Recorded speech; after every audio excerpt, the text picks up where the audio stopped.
4:23. ¿Lo tenemos, hermanos? Dice la palabra del Señor, a la gloria del Padre y del Hijo y del Espíritu Santo.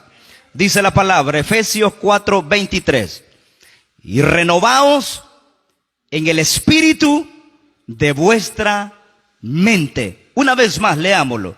Y renovaos en el espíritu de vuestra mente. Amén. Amén. Puede tomar su asiento. Es Romanos 12:2, hermano. Romanos 12:2. Vaya a la Biblia. Romanos 12:2 es otro versículo base que traemos en esta hora. Romanos 12:2. Gloria al Señor. ¿Ya lo tiene? Dice la palabra, no os conforméis a este siglo, sino transformaos por medio de la renovación de vuestro entendimiento, para que comprobéis cuál sea la buena voluntad de Dios, agradable y perfecta. Amén. El propósito, mis amados, de este mensaje, uno, es que conozcamos la estrategia del ataque del enemigo sobre nuestra mente.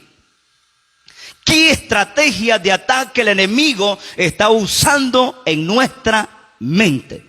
Segundo propósito, es que aprendamos a protegernos y a defendernos de esos ataques que estamos librando en nuestra mente. O sea, hay dos propósitos. Identificar qué tipo de ataques el enemigo está poniendo en la mente. Y segundo, hay que aprender a protegernos en el nombre de Jesús y a defendernos a través de la palabra del Señor. Entonces, son muchos los textos, mis amados, que nos hablan acerca de este tema. Por ejemplo, primera de Pedro 1:13 dice, la primera parte de ese versículo, por tanto, ceñid los lomos de vuestro entendimiento.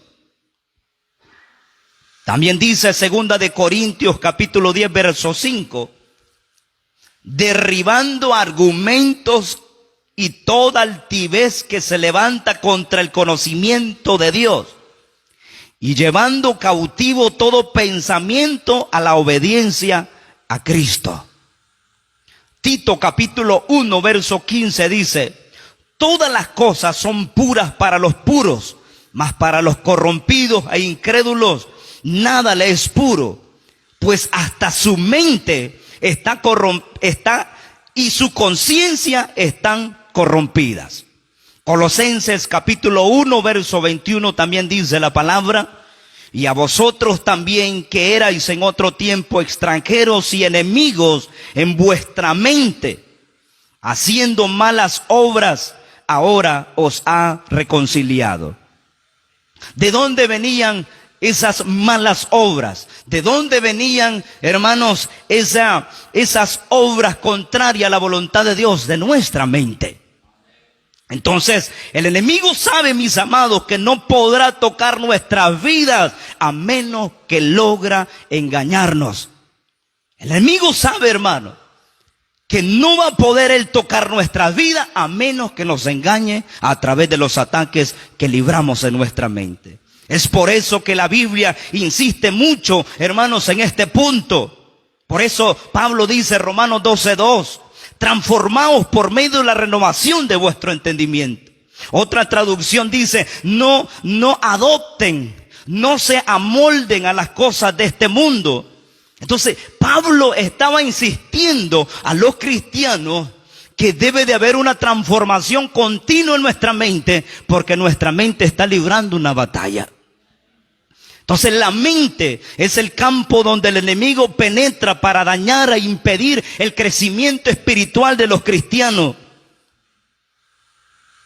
El enemigo, hermano, es tan astuto, sutil, que penetra la mente del creyente, poniendo pensamientos para dañar e impedir el crecimiento del cristiano. La mente es el campo de batalla del cristiano. En la mente se libran terribles batallas, hermanos. Y esas batallas no se ven. Esas batallas las libramos nosotros todos los días de nuestra vida. Por eso quiero hablar nada más de 2 puntos, tocar 2 puntos en esta hora. Uno, las estrategias del enemigo para penetrar la mente del cristiano. ¿Cuáles son esas estrategias de Satanás que utiliza para penetrar la mente del creyente? Número 1 es neutralizar la mente del cristiano para impedir el entendimiento a la luz de la voluntad de Dios. ¿Cuántos creyentes, hermanos, hay dentro de las congregaciones que no logran entender cuál es el propósito de Dios para sus vidas?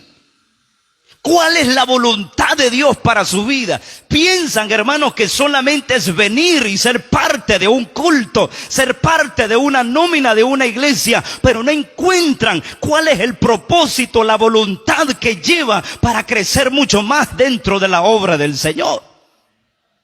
El enemigo, hermanos, ha neutralizado la mente de muchos cristianos y eso está impidiendo el discernimiento espiritual dentro de la obra del Señor. Muchas de las estrategias de ataque del enemigo están dirigidas a la mente, debido que ya sea, hermanos, las bendiciones o el estancamiento, el fracaso, va a depender de cómo nosotros salgamos librando en las batallas de nuestra mente. ¿Cuántos pensamientos, hermanos, el enemigo ha puesto en nuestra mente? Diciendo, por ejemplo, mira, allí no te quieren, en esa iglesia que vas no te quieren, mira la mala cara que te hacen, mejor renunciar, mejor quédate aquí en la casa, mira el vecino, mira la vecina, mira aquí, mira allá. El enemigo está poniendo pensamientos a la mente de los creyentes, hermano. ¿Qué está haciendo el enemigo? Está mandando, el apóstol Pablo dice, dardos de fuego del maligno. Y esos dardos de fuego del maligno van dirigidos a la mente. Por eso dice el apóstol Pablo en Efesios capítulo 6, hablando de la armadura del cristiano, habla, hermanos, que para librar y salir victorioso en medio de la batalla espiritual, el apóstol Pablo aconseja que nos pongamos el yelmo de la salvación. Y el yelmo era, hermano, el casco protector del soldado romano que impedía algún golpe que viniera sobre su cabeza. El casco le ayudaba a proteger su vida. Y el apóstol Pablo hace esa ilustración en la vida espiritual del cristiano y dice que nos pongamos el yelmo de salvación, el casco protector espiritual, para que cuando vengan los dardos de fuego del maligno, vengan malos pensamientos, hermanos, que están batallando en nuestra mente, en el nombre de Jesús salgamos victoriosos de esos pensamientos malignos que Satanás pone en nuestra mente, hermano. ¿Cuántas veces, hermanos, el enemigo ha intentado neutralizar nuestros pensamientos, nuestra mente, para impedir el discernimiento espiritual de nuestra vida? Por eso dice Efesios capítulo 4, verso 18. Efesios 4, 18, vaya a su Biblia. Efesios 4, 18. Teniendo el entendimiento entenebrecido, ajenos de la vida de Dios, por la ignorancia que en ellos hay, por la dureza de su corazón. Mire Pablo cómo hace esta palabra. Teniendo el entendimiento entenebrecido. Entenebrecido es algo en tinieblas, que no hay luz, carente de luz. Hay una carencia de luz, hay una carencia de iluminación, hay una carencia, hermanos, de entendimiento. Por eso Pablo dice, teniendo el entendimiento, el pensamiento, la mente entenebrecida. No hay luz en esa mente, ajeno de la vida de Dios, por la ignorancia que en ellos hay, por la dureza de corazón. El diablo tiene neutralizado, hermano, muchos pensamientos de muchos creyentes en muchas congregaciones, hermano. Cristianos, hermanos, que se han dejado acomodar por los pensamientos del enemigo. ¿A cuántos predicadores el diablo tiene sentados, hermano? Sí. ¿A cuántos buenos predicadores el diablo tiene sentado? ¿Por qué? Porque le ha metido un dardo. No podés. Mira, te van a hacer burla.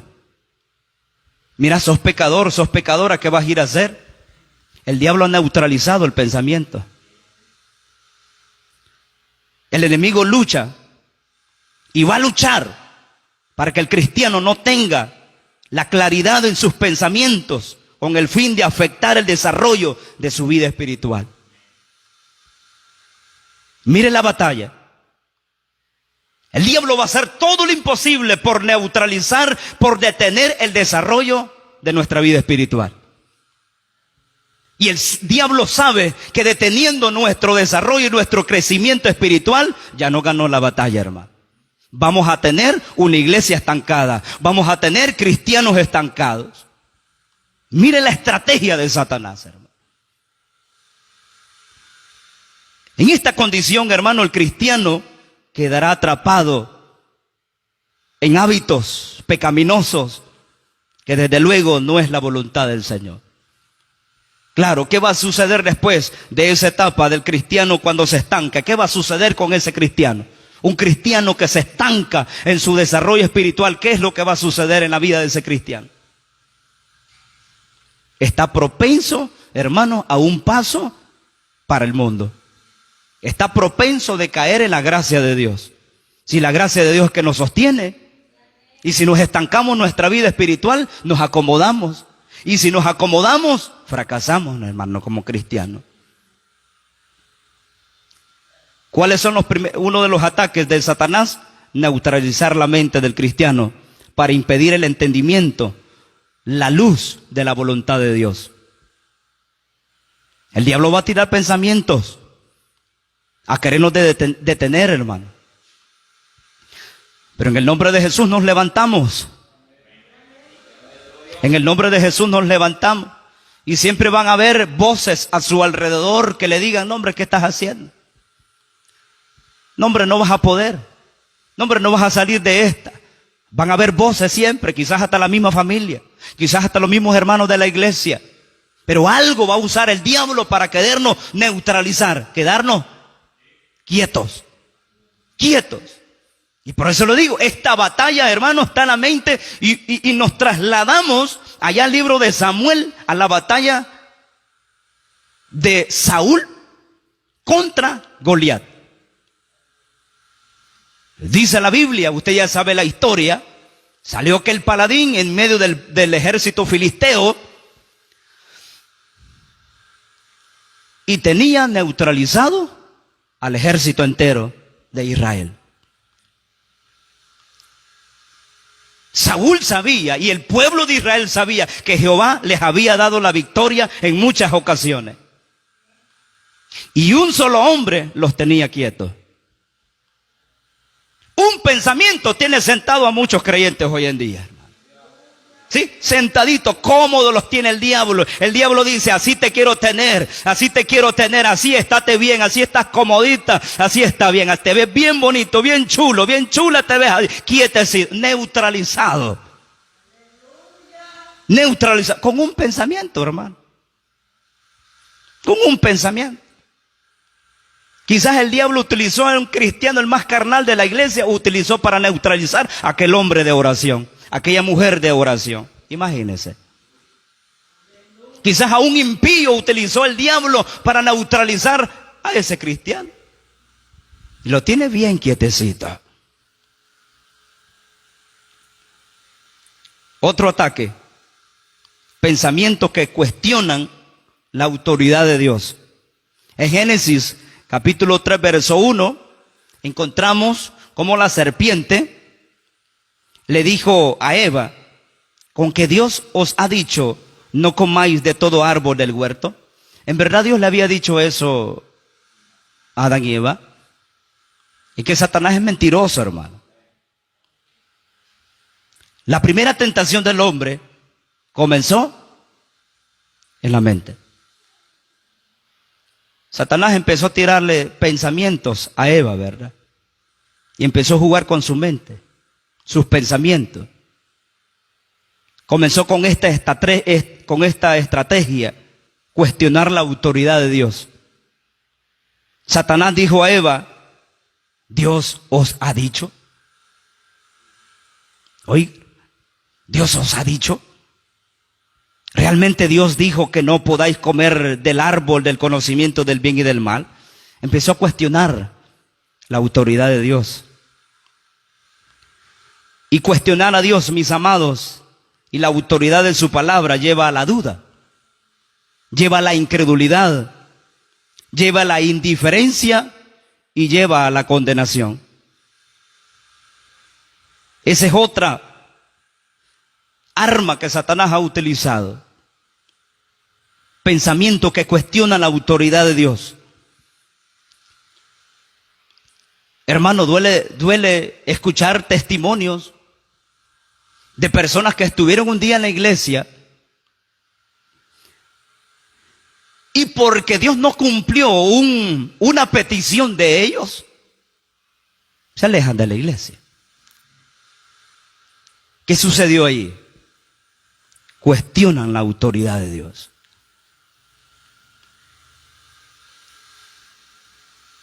Cuando sabemos que Dios es soberano, todopoderoso, y no le podemos cuestionar a Dios. Si Él no nos da lo que le pedimos, ¿quiénes somos nosotros para cuestionar a Dios? No somos nada, hermano, en este mundo. Somos polvo, nada más, dice un cántico. El Señor le dijo a Job, ¿dónde estabas tú cuando yo hice los cielos y la tierra? ¿Dónde estabas tú cuando yo hice todos los monstruos marinos? ¿Dónde estabas tú cuando yo separé los cielos y la tierra? ¿Dónde estabas tú cuando yo hice todos los mares? Lo dejó calladito. No le podemos cuestionar a Dios. Cuestionar a Dios, a la autoridad de su palabra, va a llevar a la duda en el creyente. Va a llevar a la incredulidad, va a llegar a la indiferencia y por último lo va a llevar a la condenación.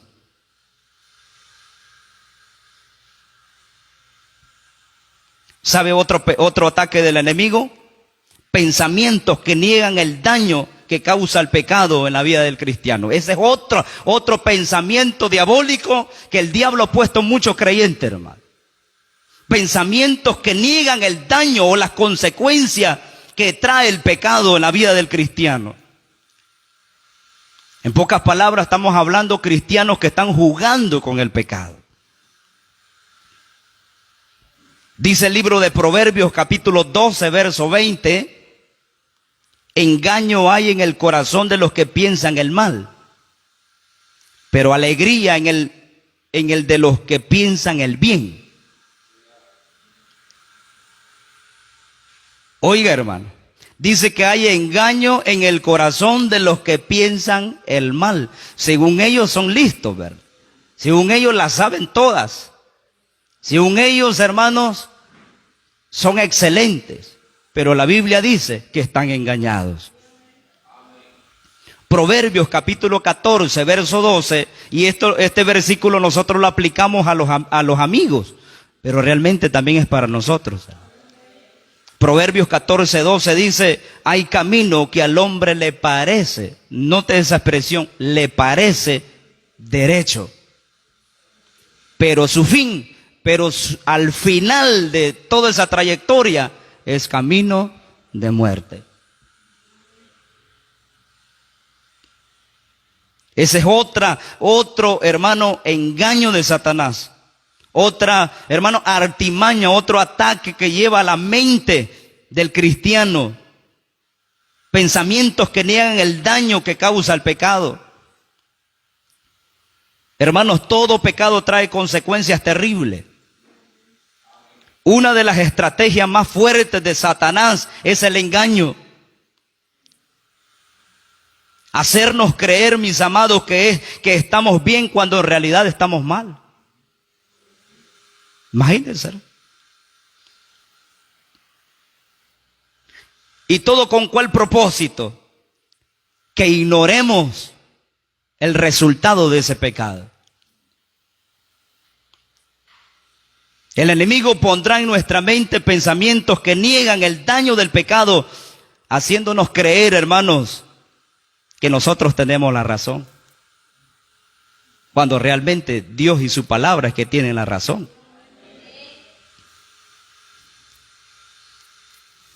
Quiero que leamos 2 de Pedro 2:4 y se dará cuenta que el Señor ni a los ángeles que pecaron les dejó pasar por alto la ofensa, el pecado, la falta.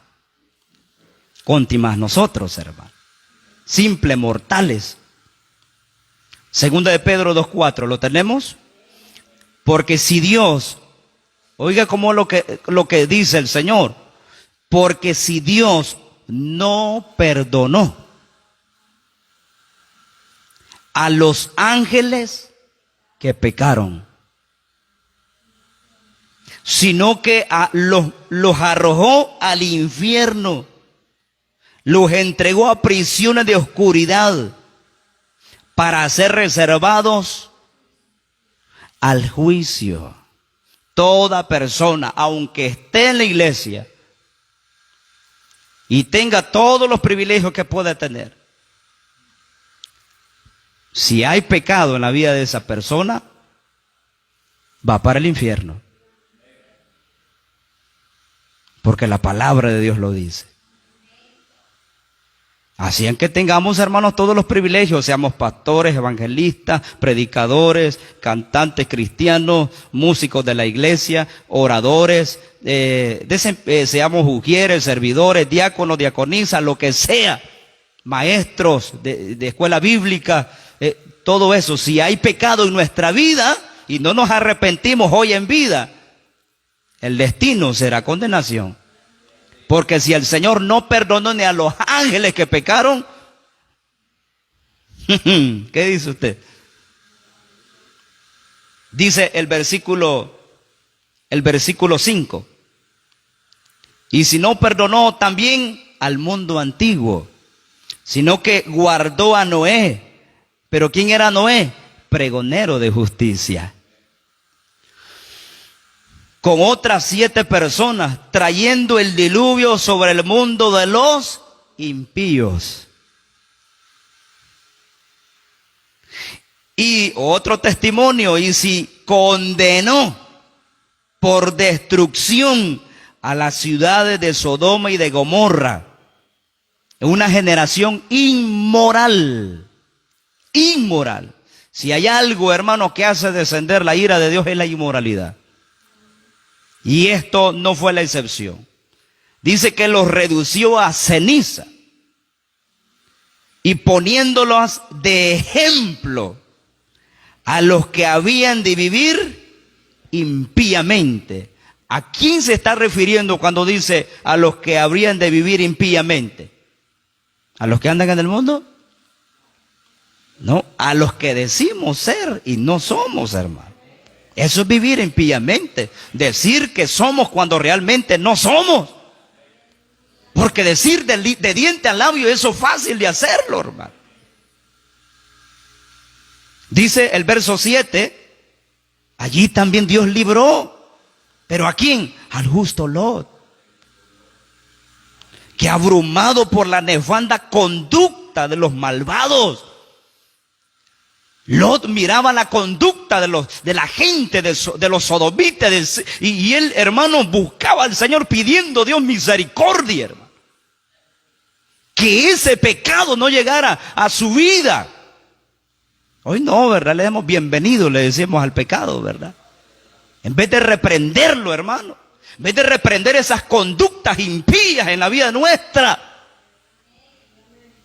a través de, hermanos, de un blindaje de la santidad de Dios en nosotros. El diablo omite darnos y hace creer al cristiano, así está bien como estás. Verso 8, porque este justo, o más bien dicho, este cristiano, ya contextualizándolo, que moraba entre ellos, afligía cada